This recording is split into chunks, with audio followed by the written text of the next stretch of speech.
आज सुधा अपनी ननद के घर 10 सालों के बाद पहुंचने वाली थी। वो बहुत छोटे गांव से थी। उसने बहुत ही मुश्किल से अपने बेटे को पढ़ा लिखा कर नौकरी के काबिल बनाया। उसके बेटे ने बाहर रहकर ही उच्च शिक्षा ग्रहण की थी, पर सुधा का रहन सहन गांव में रहने के कारण नहीं बदला था। जबकि उसकी ननद बड़े शहर बेंगलोर में रहती थी। उनका रहन सहन भाभी से काफी अलग था, पर बेटे के काबिल होने के कारण उसके बेटे अभिलाष को नौकरी के सिलसिले में बेंगलोर जाना था। उसकी कंपनी में ट्रेनिंग थी। उसके लिए कंपनी की ओर से होटल में रुकने की व्यवस्था थी। अभिलाष को लगा कि माँ मेरी ट्रेनिंग के दौरान बुआ के साथ रह लेंगी। वैसे भी माँ कहीं नहीं घूमी है, बुआ के साथ बेंगलोर घूम लेंगी और उनका मिलना भी हो जाएगा। उसकी ननद की अपने भाई से औपचारिक बातें ही होती थी। इस तरह सुधा अपने बेटे के साथ ट्रेन का सफर करके ननद के घर पहुंच गई। ननद ने अभी चाय पानी ही दिया था, तभी उसे दूसरे कमरे से आवाज आती सुनाई दी।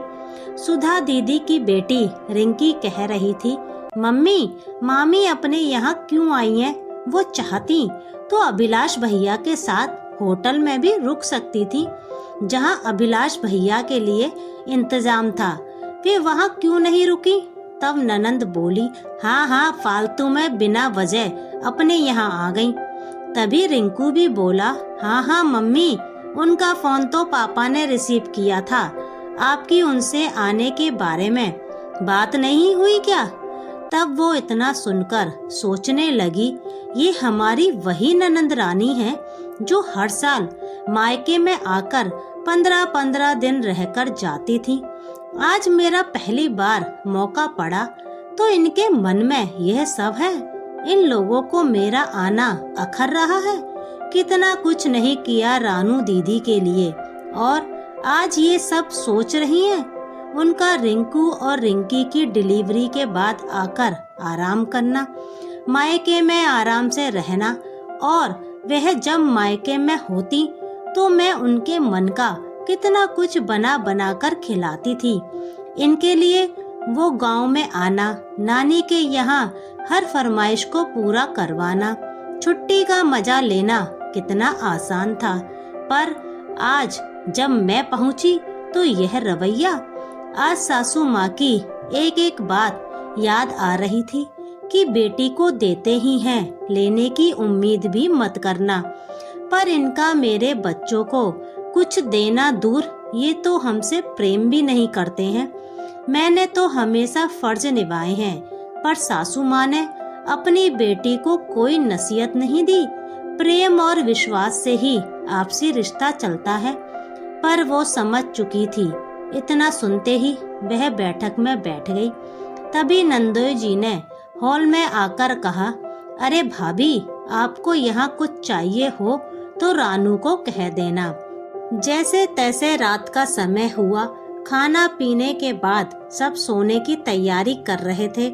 तभी रानू दीदी ने नंदू जी से कहा, सुनिए जी, आपको एक बात बता दूं। कल मेरी किटी है। आप भाभी को उसी होटल में छोड़ आना जहां अभिलाष रुका है। मैं नहीं चाहती कि वो भाभी अकेली हमारे घर में रहें।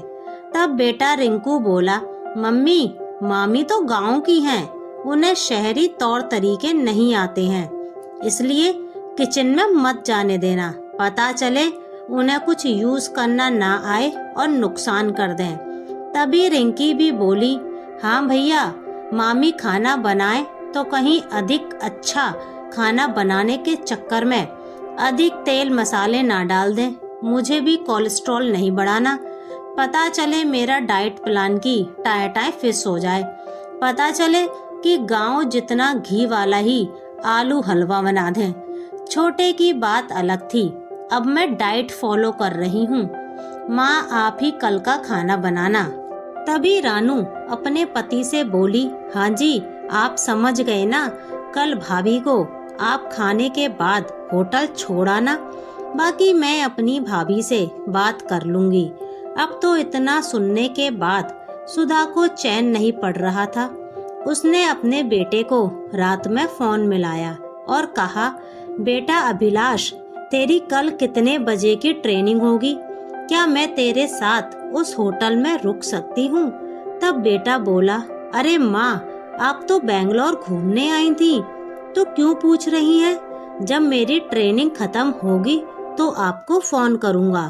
तब वह बोली, काश हम समझ पाते कि तेरी बुआ हमें अपना मानती ही ना है। वो तो पापा के कारण हम इतना कर गए। यदि तेरे पापा आते तो समझते कि उनकी बहन कैसी है। उनको हमारा आना अखर रहा है। वो नहीं चाहती कि मैं उनके घर रुकूं। माँ, यहाँ मेरे साथ रुकना असंभव है। ठीक है बेटा, तू मेरी लौटने की टिकट करा दे। मैं अपने गांव अपने आप चली जाऊंगी, क्योंकि तुझे अभी 7 दिन और लगेंगे। फिर अगले दिन वह खाना खाकर तैयार हो जाती है। तब ननंद पूछती है, भाभी, आप कहीं जा रही हो क्या?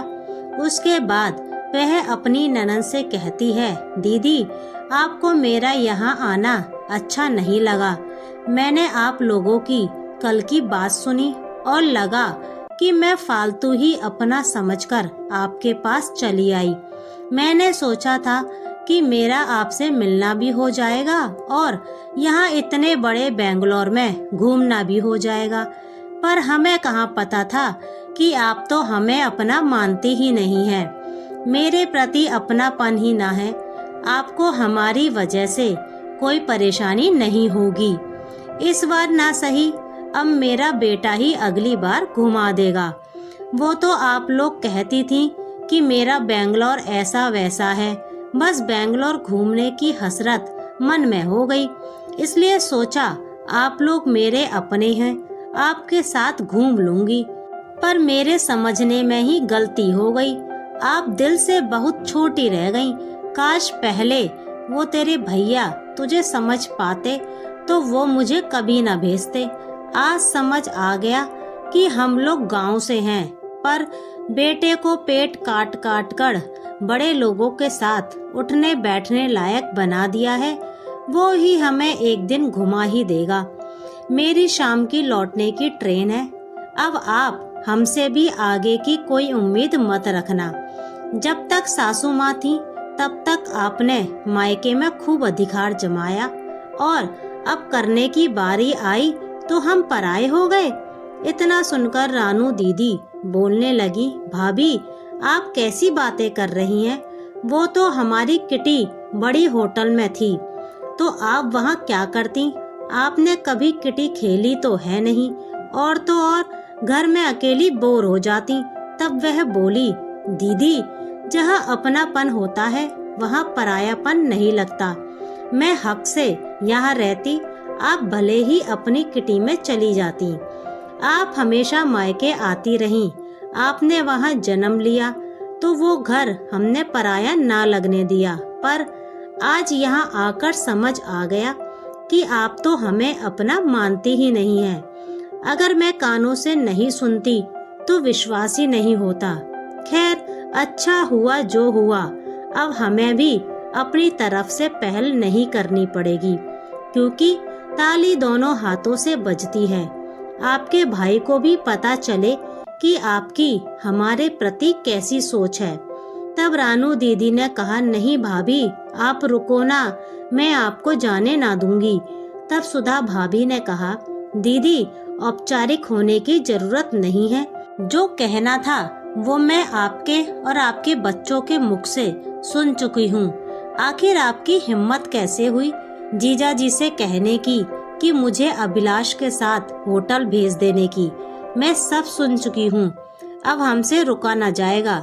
दीदी माना कि आपके पास पैसा बहुत है, पर दिल बहुत छोटा है। देखना, पैसा ही हर समय काम नहीं आता।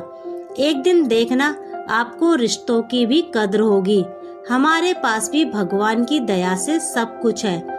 हमारे बच्चे ने साथ दिया तो शहरी तौर तरीका आ जाएगा। इस तरह वह बेंगलोर घूमने की इच्छा लिए ही गांव लौट गई और ननंद ने कुछ नहीं किया। इस तरह कैसे मायके में हक जमाने वाली ननंद ने ही उसे पराया कर दिया। अपने खास रिश्तों को सहेजने की आवश्यकता होती है, क्योंकि बुरे वक्त में अपने ही काम आते हैं। पर आपसी रिश्तों में जहाँ प्यार, विश्वास और अपनापन ना हो तो वही उनको खत्म कर देना चाहिए।